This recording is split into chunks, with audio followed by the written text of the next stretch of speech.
Welcome to Sacrilegious Discourse. For this is what the Sovereign Lord says. Why do you need prophets to tell people who you are and what you want? If you can justify everything that the God of the Bible has done, then you can justify any of your behavior. A lot of this mentality is trickling into what is now mainstream right-wing Christianity. I am capable of empathy greater than this God of the Bible. This is a Bible that they tell kids. This is the good Lord. This is the good book. He is fantasizing about murder, mass murder. Head over to sacrilegiousdiscourse.com right now to find out how to leave us a review or support us on Patreon.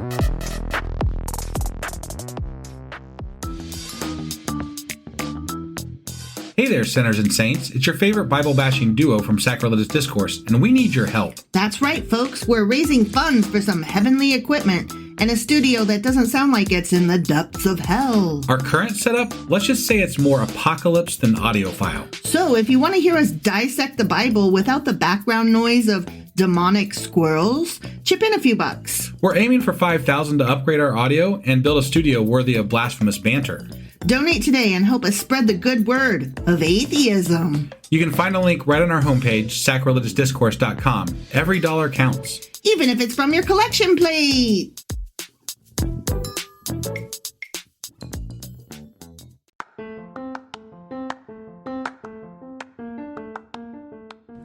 Welcome to Sacrilegious Discourse. I'm husband. And I'm wife. Together, we're reading the Bible for the very first time. We grew up without religion and wanted to know what all the fuss was about. Well, what have we learned so far? That God is a dick, and apparently some people believe in talking donkeys. We're not trying to pass ourselves off as experts. Nope, we're just reading the Bible for the first time and giving our first take reaction. If you'd like to join us in this venture, you might consider starting at episode 1. Otherwise, jump in wherever you like. All right, let's go read the Bible. Yeah, let's get to it. Husband! Wife! Do you know where the hell we are and how the hell we got here? Well, we just got done reading Ezekiel Chapter 4. We sure as fuck did. And in that chapter, Ezekiel was told by God to get a block of clay or something and build Jerusalem. So we were doing like arts and crafts time. And making a miniature dollhouse? Yeah. Mm-hmm. And then he had to get like a plate or something, or I don't know, some wall.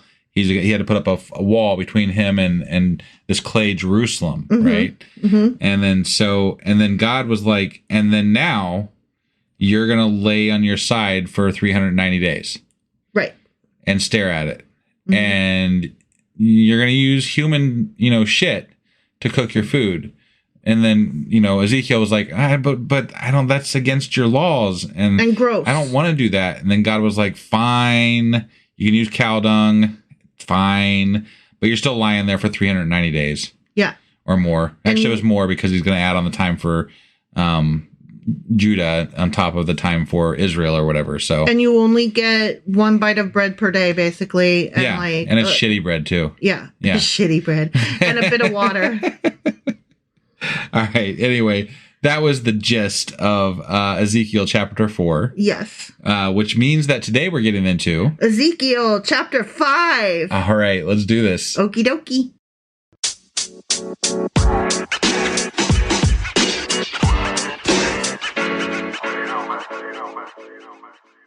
All right, we are jumping into Ezekiel Chapter 5. Ezekiel, babe. Okay, right. So yep.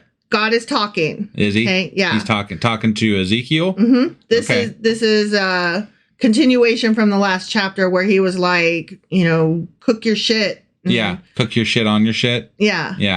Or on a cow shit. And I'm going to tell you some things. Yeah. Okay, so now that's where we are now. Sure, okay? Yeah.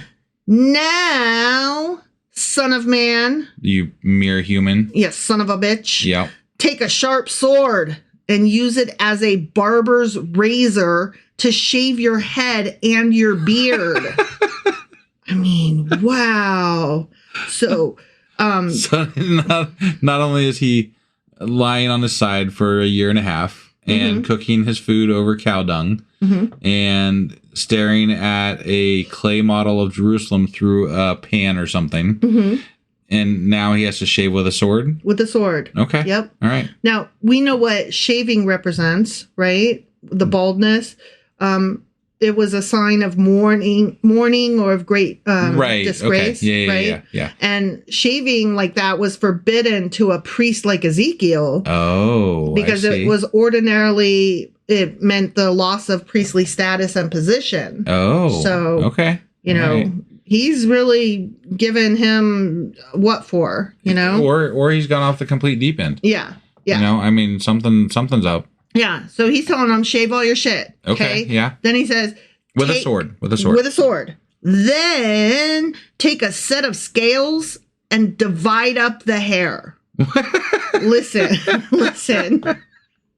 Listen, I'm going to tell you what he's going to do with the divisions. Does he get to make a pillow out of one of them? Because that would be nice. Almost. Okay. Almost. Right. Actually, kind of, but not really. Okay. Kind of, but not really. All right. Okay. Yeah. You be the judge. Okay. All right, yeah.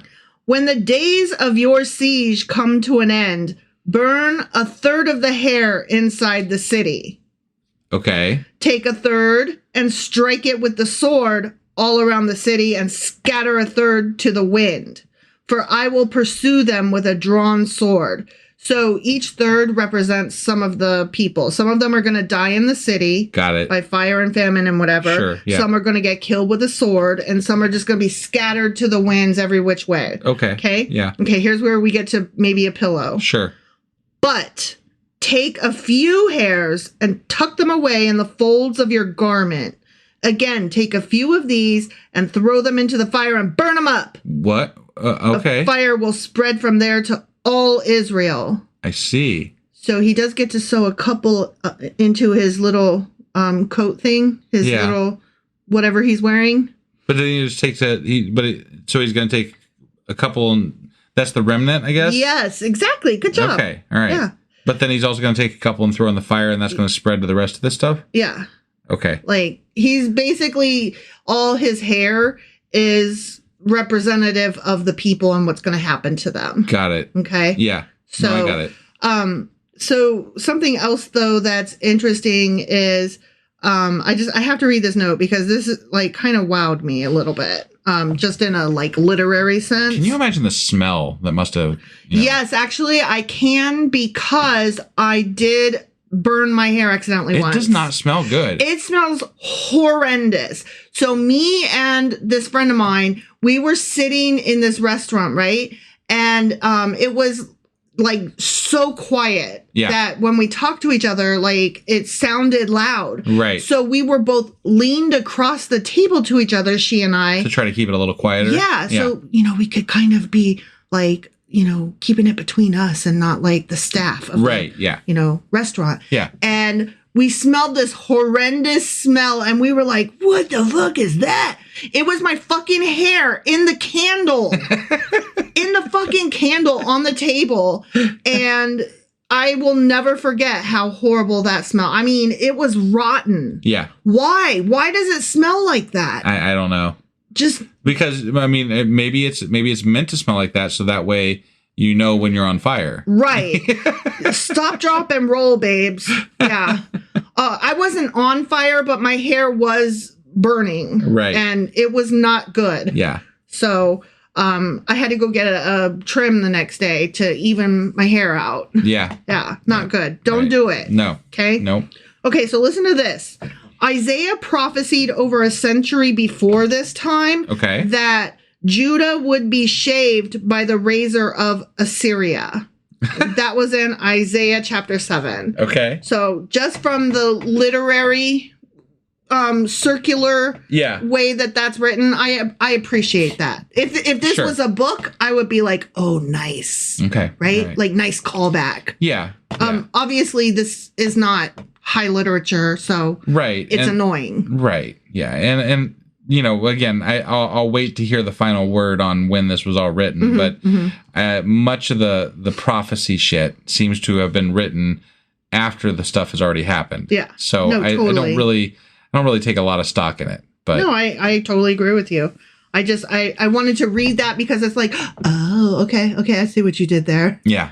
Okay. Yep. So, all right. So that fire's going to spread, blah, blah, blah. Okay. This is what the sovereign Lord says. Ready? I'm ready. Okay.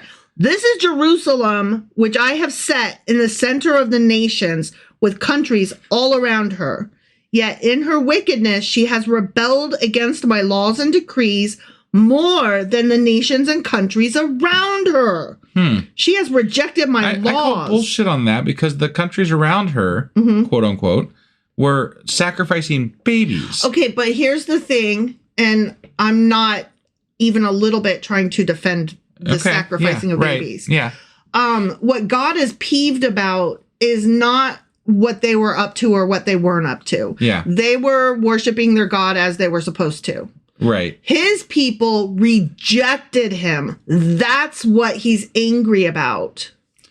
All right. Not the sacrificing of babies. Again, I feel like if he would have just spoke up a couple of times here and there, other than sending this message through really unreliable fucking prophets, then it might have worked out a lot better for them, deciding that God was real. Right. So I don't have a lot of empathy for God's plight here with regard to how he feels about the Israelites. No, I totally agree with you. This kind of relates to the story of the prodigal son. Are you familiar with that story? Yeah. So it's the whole, but the good one was being good all the time. Why are you so happy that, the one that was bad came home? This is kind of like the inverse of that in a way. Sure. But the people over there, they were doing what they were supposed to be doing. He wasn't mad at them. Those aren't his people. He doesn't give a fuck what they're doing. They didn't know. Yeah. So why would he care what other people are doing? Murdering babies, that's fine. Whatever, do that. I mean, I guess that's fair-ish, but if in canon, not in actual practice. But like, we're talking about a God who hypothetically created all of the universe, all of the earth, all the people on it, all the things that live on it, everything. Right. And I still cannot wrap my head around why he only cares about this small group of people. I cannot either. It makes literally no sense to me.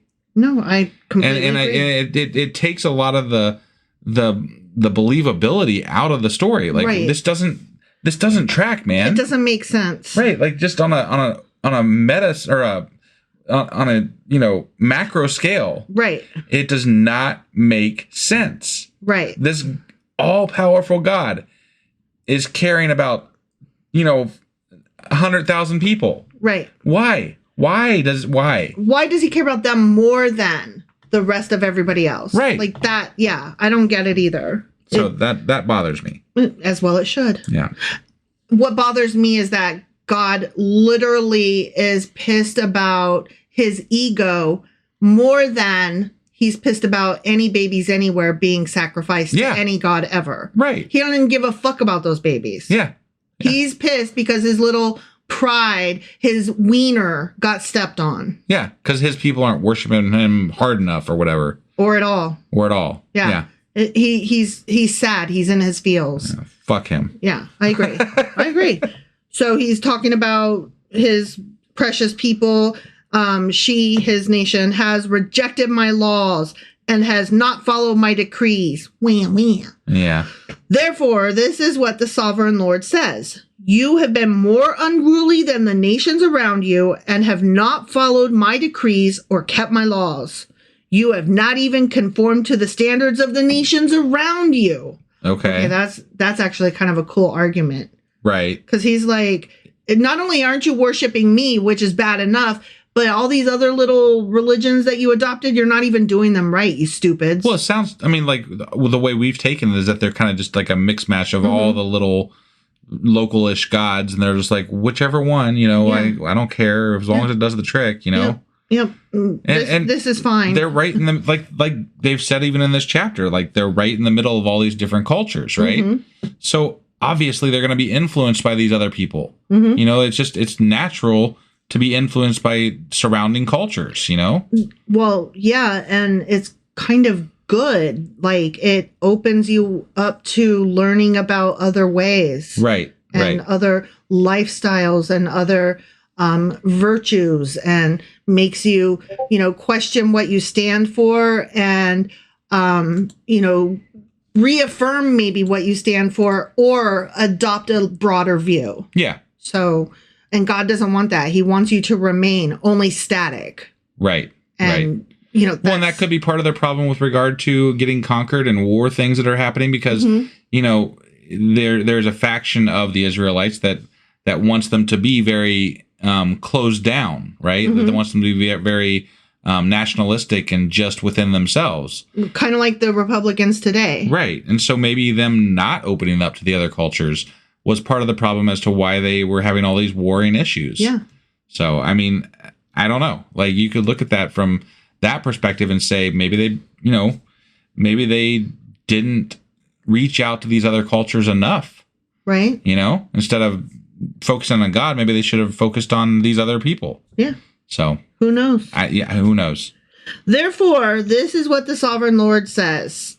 I myself am against you, Jerusalem, you fuckers, and I will inflict punishment on you in the sight of the nations. Right. So he's like, not only am I going to stab you, my own people, because I'm pissed at you, I'm going to do it in such a way as that it's on the stage. Right. And they'll get to see you and laugh at you and point at you. And yeah. So you're going to die, but also be shamed. Right. Because as you're dying, shame is really what you're going to be worried about while you're starving to death and boiling your baby. No, this is why God's an asshole, because this is really just him enjoying what he's doing. Yeah. Like, again, in canon, this God is enjoying the misery and pain that he's bringing to, quote unquote, his people. I mean, that tracks because the Christian Republican Party today, like the thing that we say most about them is the cruelty is the point. Right. You know? Yeah. And that tracks. Their God is where they get this from. Well, the cruelty is the point. And even today, I think that a lot of the Christian culture is based on a large amount of self-loathing. Like they are brought to God through self-loathing. They are driven to these ideas through self-loathing, and that was very prominent in the Old Testament. Like I mean, these people are told you're a sinner, you suck. Before you were ever born, you were already trash and garbage. Right. Like, you've been told from the day that you're born that you are trash. It's a very abusive relationship that they have with this God, with their religion, and what do people who have been abused do? They abuse other people, hurt people. They hurt other people. Yeah. So I mean, the fact that we are dealing with what we deal with in the now, is not really that surprising in my opinion. Right. That's why I said it. Right. Yeah. Right. Yeah. Right, yeah. No, I'm totally with you. Yep. Because of all of your detestable idols, I will do to you what I have never done before and will never do again. I would call bullshit. Do you believe that? No, because it's happening right fucking now. So bullshit. Well, I mean, he kind of said the same thing after the fucking flood where he killed everybody. Yeah. I'm never going to... That's what the rainbow was about, right? Well, no. He didn't say he would never kill in large quantities. He just said he would never do it via flood. I know. I'm just saying, like it's such a loophole. You could have read it in if you wanted to be, if you wanted to believe in a gracious God, you could have read it to say that he's never going to do it again. He would never kill his people again. I could have interpreted it that way if I wanted to, right? But obviously he does kill people in large quantities again, so you can't read it that way if you want to believe. Right. But it's just. He's like, I'll never flood you again, but I'll do other stuff. And then he's like, okay. I'll never flood you, and I'll never make you like starve to death in your own city and boil your own children ever again. Right. I'll never do it again. How many different scenarios do we have to come across before we're done with all the fucking killing you're going to do to us? Right? Like, you're a dick, God. You're a dick. Yeah. You don't exist, but in this book, you're a dick, and therefore your followers are dicks. Yeah. So thanks for that. Right.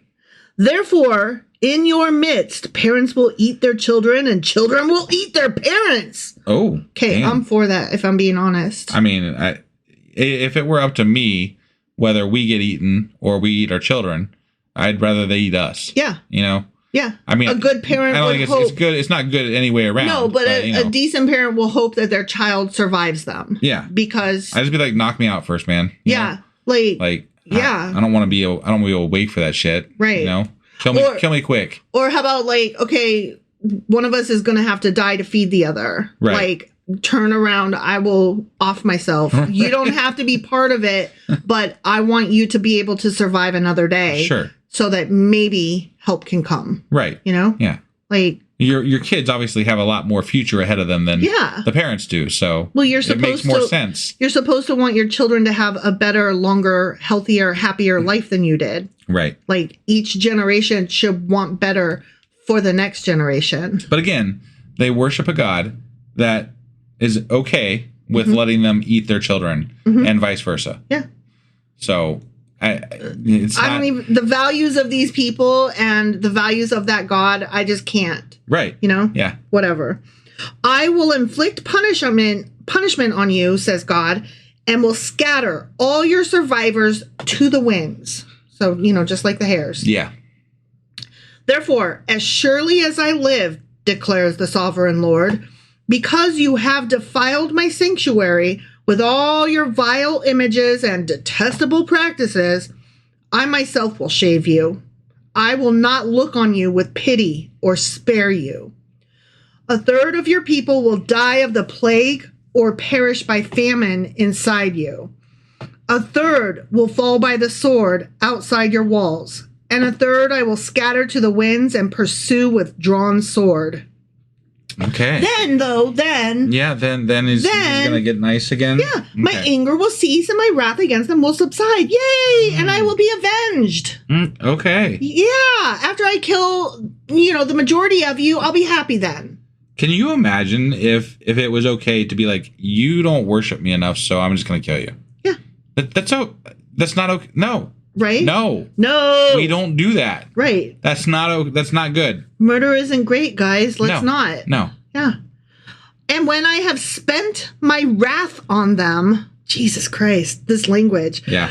They will know that I, the Lord, have spoken in my zeal. Okay. Okay. Yeah. This is making me so angry and just like, what the fuck is wrong with you people that you believe this and you pray to this? Right. Ugh. Yeah. I will make you a ruin and a reproach among the nations around you in the sight of all who pass by. You will be a reproach and a taunt, a warning and an object of horror to the nations around you when I inflict punishment on you in anger and in wrath and with stinging rebuke. I, the Lord, have spoken. That little bit right there sounds a little bit more like the Jeremiah stuff that we were reading. Yeah. Like, it's just, there's a very normal... I'ma getcha. Yeah. Yeah. Well, and not just Jeremiah, but Isaiah and whatever. Yeah. Like, it's the I'ma getcha of it. Yeah, right. Yeah. When I shoot at you with my deadly and destructive arrows of famine, I will shoot to destroy you. I love how we had to describe just how deadly and destructive the arrows were. Because arrows wasn't enough. Right. But, Yeah. Okay. It was not just arrows, but deadly ones and Right. destructive ones. Right. Yeah. I will bring more and more famine upon you and cut off your supply of food. I will send famine and wild beasts against you, and they will leave you childless. You know what this reminds me of? When we were watching the Benedict Cumberbatch version of Sherlock, and Moriarty looks at him and says, I'll burn you. I'll burn the heart out of you. Right. Right? Yeah. That's what God, like, God is that evil character. Yeah. Right? Yeah. Like, I'm picturing Moriarty saying this. Yeah. There's a problem with that. No, and there's in my mind, I'm like, eventually we get to Jesus, right?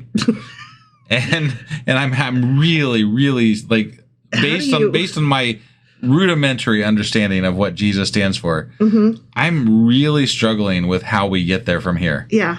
You know, like this just is not.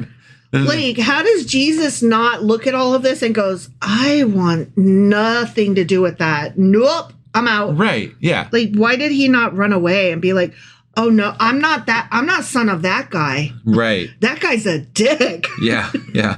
Yeah. Plague and bloodshed will sweep through you, and I will bring the sword against you. I, the Lord, have spoken. The end. Has he now? He spoke. Okay. He spoke. I don't generally like it when he speaks. No, because he's a dick. He is very much a dick. And he's mean. Yes. He's murdery and mean. Yeah.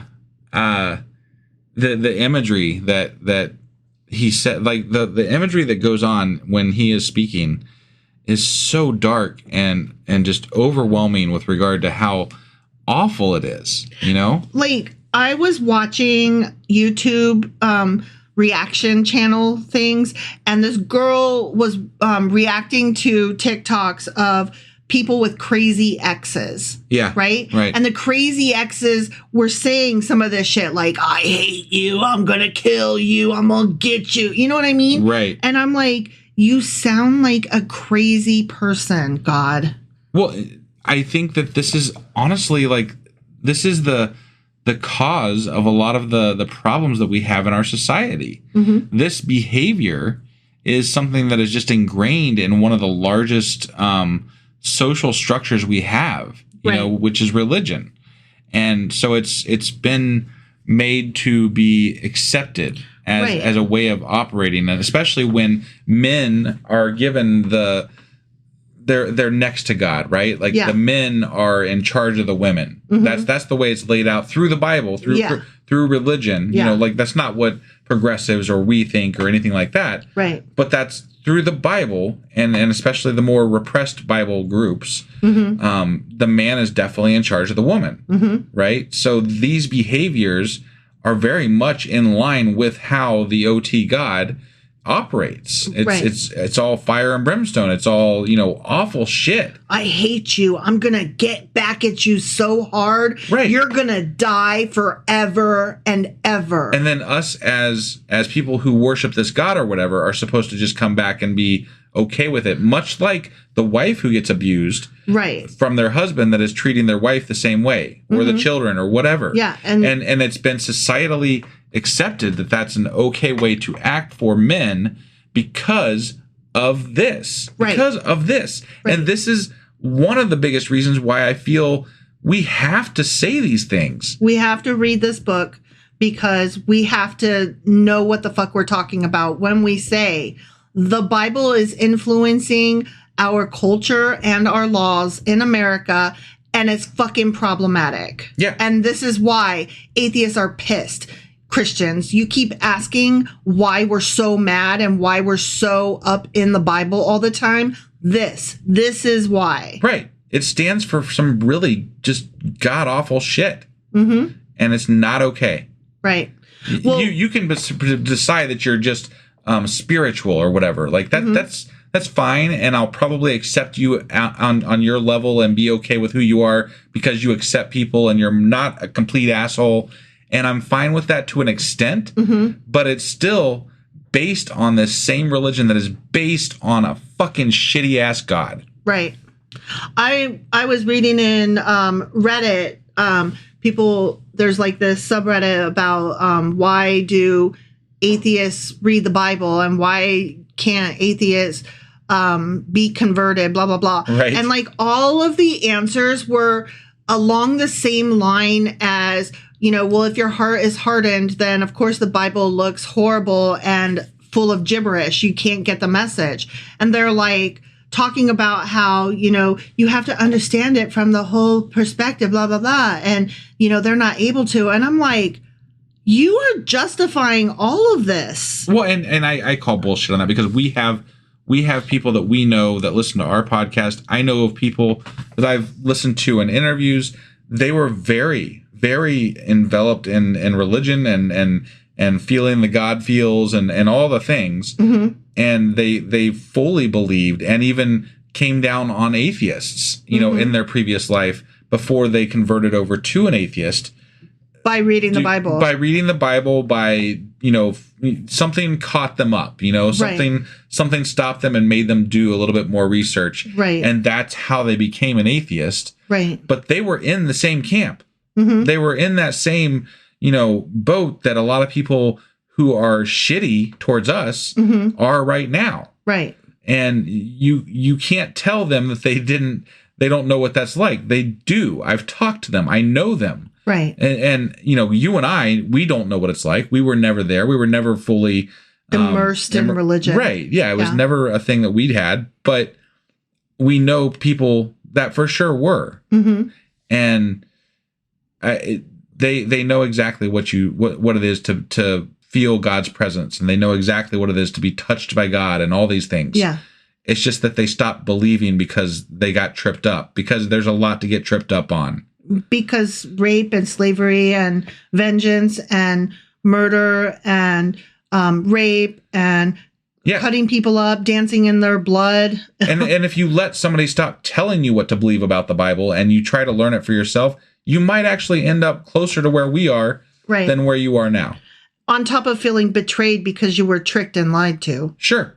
And I'm not even saying that you'll become an atheist. Right. We also know people that are very much not atheist, but have softened their view because they have chosen to research and learn about the Bible and Christianity and Judaism and all that. Yeah. So you have to be willing to not take someone's word that this is what this belief is. Right. And do the research yourself to get out of the cycle of shittiness. Right. And that's the only thing that's going to stop a lot of these behaviors that happen because of Christianity.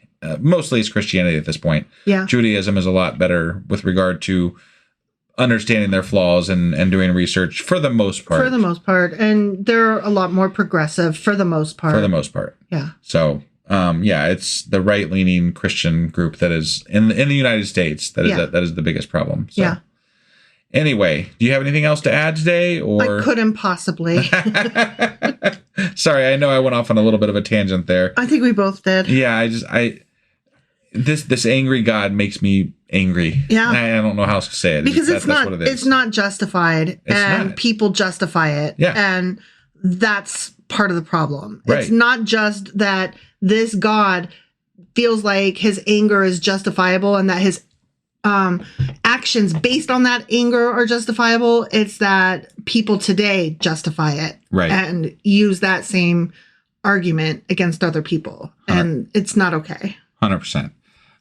So anyway, today was Ezekiel Chapter 5. Sure as fuck was. And today's Friday, so that means that tomorrow we will be back with Q&A Saturday. And then I think we're well overdue for a Patreon episode. Patreon. So we'll probably be getting into that. And then I'll get the weekly wrap up out. And then we'll be back on Monday with Ezekiel Chapter 6. All right. We'll see you guys then. Bye.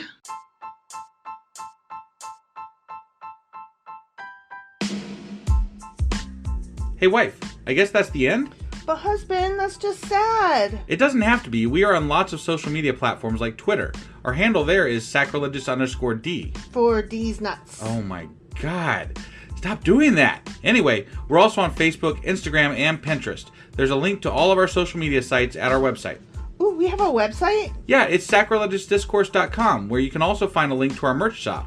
We have a merch shop? Yep, we have podcast-themed clothing, mugs, notebooks, and more, as well as an atheist and science-themed products.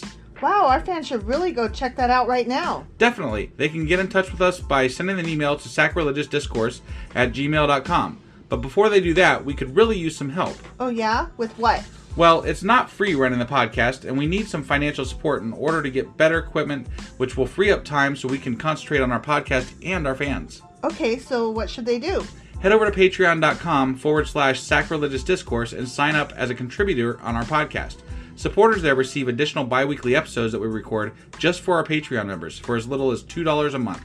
Also, we'd really appreciate it if you would like and subscribe on whatever platform you're using. And Apple Podcast reviews help us out tremendously. Like and subscribe. Leave an Apple review. Join us on Twitter. Support us on Patreon. That's a lot of instructions. Don't forget to say thanks. Thanks. Okay, bye.